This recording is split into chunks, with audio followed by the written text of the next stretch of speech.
d'État américain bi ñu génnee y a même pas un mois ñuy relever yenn journalistes yi nga xam ne wala yenn chroniqueurs yi ñu tegoon loxo lu ci mel ni ay ñoom Yérim Seck ak ñeneen ak ñeneen donc loolu je pense que baaxul ci réew pour le cas de Badara Gadiaga man j'ai eu la chance seeti naa Badara Gadiaga seeti naa Abdou Nguer seeti naa Mansour Faye seeti naa Lat Diop seeti naa kii d'autre pratiquement seeti naa Farba Ngom bi ma yëgee santem bi ñoom ñëpp en tant que droit de l'hommiste wut nañ permis dem nañ seeti leen. pour le cas de Badara Gadiaga. oui Badara Gadiaga et Abdou Nguer nga xam ni mun nga ko détacher. ak yeneen cas yi nga xam ne ñoom. Farba Ngom yooyu dinañ ci ñëw parce que ñii c'est une question de liberté. gis nga fi ñu réew fi ñu toll nii. dañu war a dépasser di arrêter nit di jàpp nit parce que dafa wax xalaatam. Badara Gadiaga ak Abdou Nguer pour man injustice mënut a weesu lool tey ma ñëw ci le cas de Badara Gadiaga. Badara Gadiaga pour man déjà waruñu ko woon sax teg loxo ci li mu wax. man loolu laa gëm loolu pour man dañ ko jaay doole. en réalité Badara Gadiaga dañ ko jaay doole. mais également mais boo tegee loxo ku mel ni Badara Gadiaga li mu wax ñëpp di ko gis ñëpp dégg li mu wax à la limite sax mun nañ ko jàppee cas wu flagrant délit. nga jël ko yóbbu ko instruction gis nga Mohamed boo ma ko permettre gis nga suñu code de parce que day baax également ça c'est le code de procédure pénale oui boo demee ci article ci paragraphe 2 du flagrant délit article 381 dafa ni l'individu arrêté en flagrant délit est déféré devant le procureur de la République conformément à l'article 63 du présent code s'il est placé sous mandat de dépôt traduit sur le champ à l'audience bu dee audience am na ci jour bi dañ koy yóbbu bu dee audience amul article 382 ne la si ce jour-là il n'est point tenu d'audience le prévenu est déféré à l'audience au lendemain le tribunal étant au besoin donc pour vous dire que nit ñi boo leen jàppee ci ay flagrant délit c'est-à-dire nañu wax ni dëgg à moins que mu am yeneen soubassement bu fekk rek nga bëgg a noppaloo nit ki nga ne da nga ko yóbbu instruction mais loolu je pense que c'est quelque chose qu'il faut dénoncer à la dernière énergie yóbbu Badara Gadiaga instruction loolu c'est une catastrophe teg nga ko loxo am na loo koy reprocher te ñëpp jàpp naa que ni la mu wax je pense que jarul woon sax ñu koy teg loxo léegi boo ko yóbbee jarul enquête léegi yow bu dee da nga ko teg loxo nga bëgg ko atte mais yóbbu ko flagrant délit mais nga jël ko yóbbu ko instruction mu war a tëdd instruction mais loolu c'est du n'importe quoi et loolu je pense que dañ ko war a dénoncer c'est ça pour le cas de Abdou Nguer mais boobu c'est encore pire Abdou Nguer c'est-à-dire dañ ko doon toppee mbir bi ñu demee ci enquête ka defoon mbir mi moom page bi ne lii sama page la nga boole ñoom ñëpp yóbbu ci kaso bi et pire encore pour le dossier de Abdou Nguer est-ce que xam nga ne instruction bi jeex na le juge d'instruction il a rendu une ordonnance de règlement donc boo rendre une ordonnance de règlement mais parquet lan lay xaar il devait être jugé depuis le 31 juillet mais parquet lan lay xaar xam nga en fait dafa am yenn signes yoo xam ni je pense que même ñi nga xam ne dañ nekk ci justice bi waruñu ko accepter parce que il ne faudrait pas prêter le flanc c'est-à-dire que dafa am yoo xam ne c'est flagrant tu peux pas demander une instruction loo xam ni pour man Abdou Nguer sax boo ko doon àtte da nga ko yóbbu flagrant délit defuloo ko nga yóbbu ko instruction te instruction bi c'est juste pour retenir leen en prison Abdou Nguer juge d'instruction bi pare dossier am def ordonnance de règlement jox notifier ko partie civile notifier ko parquet mais parquet lan lay xaar pour enrôler li nga xam te mooy dossier bi donc loolu c'est des choses yoo xam ni pour man dans un état de droit dañ ciy woo le ministre de la justice mais également di ci woo ci nga xam ne aussi moom mooy le tout nouveau ministre de la justice pour que ñenn ñi ci seen ak yelleef ñu respecté alors pour yeneen cas yi très rapidement balaa ñu jàll ci justice Farba Lat Diop Farba aujourd'hui sur ça pour le cas de fàtte woon naa sax même Khadim Ba également on l'a rencontré parce que xam naa Fanny on va faire benn point de presse beaucoup plus large pour détailler voilà tout à fait maintenant pour le cas de Farba Farba qui est malade mais xam nga ñun également rapport expertise ñun également droit de l'hommiste Mohamed bu ñu déggee dara duñ ci wax noonu rek man j'ai pris le soin quand même c'est très d'aller rencontrer Farba Ngom mais ma demee parloir man kii ma gis ma wax ak moom échanger ak moom man j'ai vu un homme qui est malade man loolu laa jàpp te man su ma nee sax dafa feebar xëy na ay boroom xam-xam ay experts bu ñu ko waxee loolu sax moo gën a am doole que sama bas qu'est-ce qui s'est passé.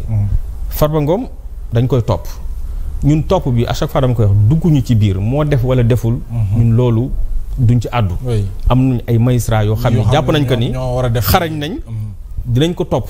et juge d'instruction bi encore une fois de plus dafay instruire à charge et à décharge autant dina wut ay indices pour décharger Farba.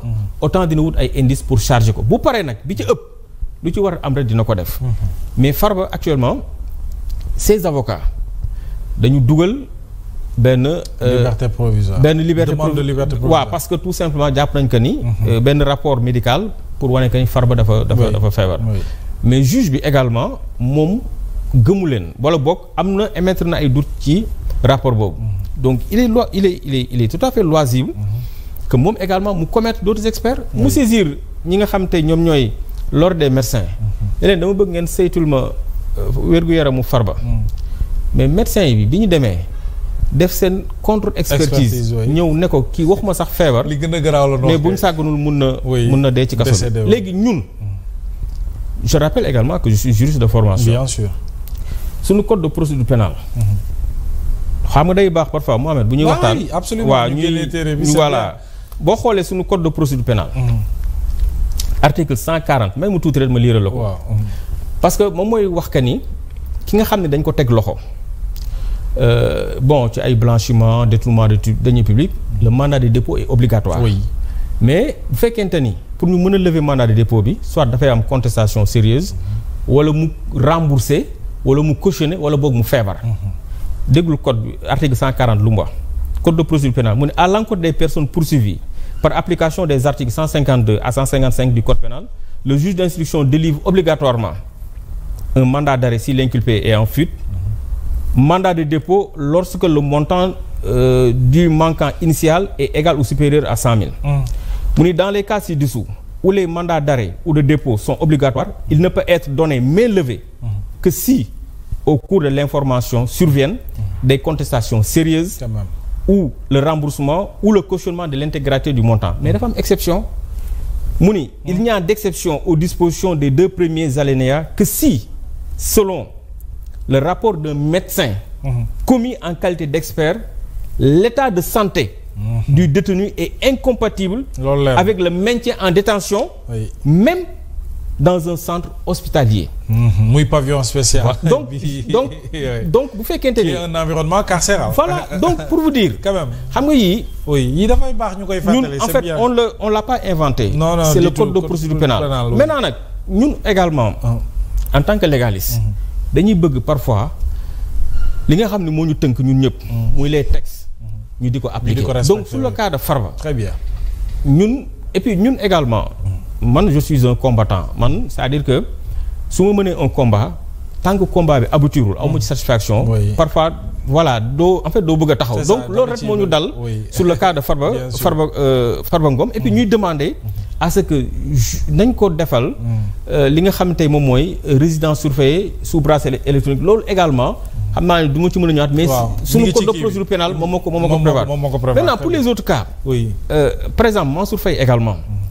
bizarrement on a vu que Mansour Faye il n'a pas été cité par le rapport de la Cour des comptes mais néanmoins yóbbu nañ ko lui également heureusement ba tey la ñu dégg que ni ci dinañ ko defal audition parce que aussi nga téye nit pendant 4 mois 5 mois sans audition au fond loolu également ça pose problème Mansour Faye également pour le cas de Mansour Faye pour Lat Diop pour Lat Diop ñi nga xam ni Lat Diop bi nga xam ne le juge tout à fait sàkku nañu bàyyi ko donc yooyu je l'ai eu aujourd'hui moom fàtte na boppam il se soucie même de Farba mais pour le cas de Lat Diop là xam nga Mohamed il faudrait que également ñu respecter les juges du siège c'est-à-dire que pour le cas de Lat Diop naka en fait la chambre d'accusation bu ñuy wax chambre d'accusation c'est des juges indépendants. Oui, quand même. Et puis pour man la chambre d'accusation contrôle même l'instruction. C'est le juge de l'instruction. Bien sûr. Moom mooy contrôler les actes de l'instruction. Absolument. Moom mooy juger les ordonnances du juge d'instruction. C'est important. Mais la chambre d'instruction bi nga xam ne c'est des magistrats du siège.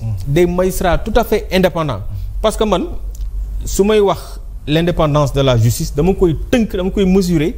Par rapport ak le juge du siège. Oui. Bon, même si le constituant ne fait pas cette distinction parce que le constituant nous dit que le pouvoir judiciaire, quand il disait que le pouvoir judiciaire est indépendant du pouvoir législatif et du pouvoir exécutif, il ne faisait pas de distinction entre le magistrat du siège et le magistrat du parquet. Oui. Mais le juge du siège, la chambre d'accusation, Mohamed, ne nañu def une main levée sur le mandat de dépôt de Lat Diop. nga ñëw un procureur bi nga xam ni bon indépendance am mun nañ ci discuter. parce que il est rattaché au ministre de la justice qui est rattaché au premier ministre. lui également rattaché à l'exécutif. mais un procureur taxaw def opposition alors que ay naataangoom juge d'instruction ñoom ñoo taxaw kaas loo ne kii nañu lever mandat de dépôt bi. mais un magistrat un procureur am parce que le procureur dafa far. oui ah oui. xam nga man mus naa dem benn colloque l'union des magistrats bu ñu defoon.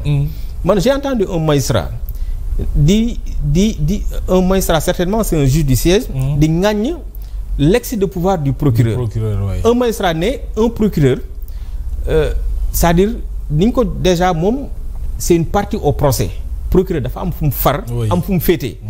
non seulement dafa comme mënoo jël koo xam ne dafa am fu mu far am fu mu féete ngeen ko léegi yow tu as les prérogatives pour décider sur la liberté d'aller et de venir. de Mohamed Diop.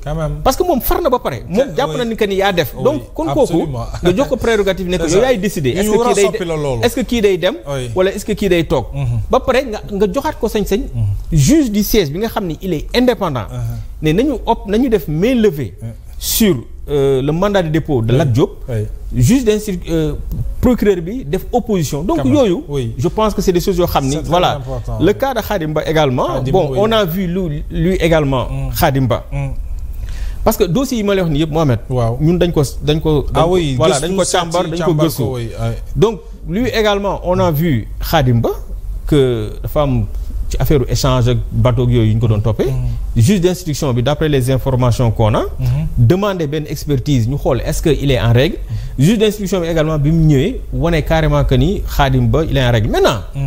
li ñu mën a wax foofu yëpp mooy. waaw ñi nga xam ne tey.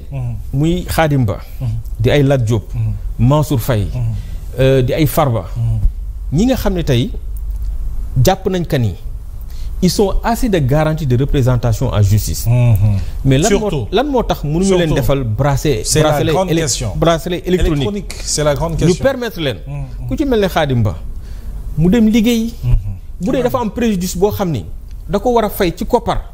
mais mu indi koppar bi parce que pour man la reddition des comptes. c'est-à-dire li ci war a tukkee li ci gën a am solo mooy. parce que Mohamed yow. Khadim Ba nekk prison amalu la njëriñ. du tout lim la amal njëriñ mooy bu dee dafa jël sa alal. alors que bu génnee sax ci lay ëpp njëriñ. bu dee Khadim Ba. dafa jël sa alal li la soxal mooy mu rembourser xaalis boobu. ko évidemment. xam nga keroog damay dégg le doyen Alioune Tine ma koy nuyu de passage. mu def benn cri de cœur sur l'utilisation timide des bracelets électroniques. parce que nee na à quoi servent les bracelets électroniques. effectivement il a raison. on a mis beaucoup d'argent pour am centre bi pour jënd ay bracelets électroniques.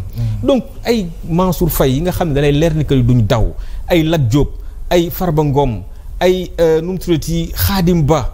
ñooñu mu leer ni la ala kulli àll du ñu génn réew mi. et puis ñun on a assez de moyens. pour les contraindre dans ce pays pourquoi ñooñu mun ñu leen defal. assignation sous résidence surveillée. c'est très important. te loolu encore une fois de plus mënoon naa la ko lire léegi. code de procédure pénale permettre na ko. c'est ça donc pour man. très bien foofu la réew mi war a toll. c'est important pour que voilà c'est des mécanismes parce que c'est ce qu'on appelle les peines alternatives.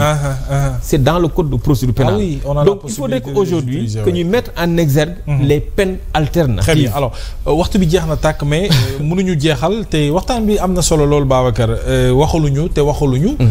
ñi nga xam ne nag ñoo nekk ci longue détention yi foo ko takk weesu na ko des gens ñu ngi croupir en prison et puis vraiment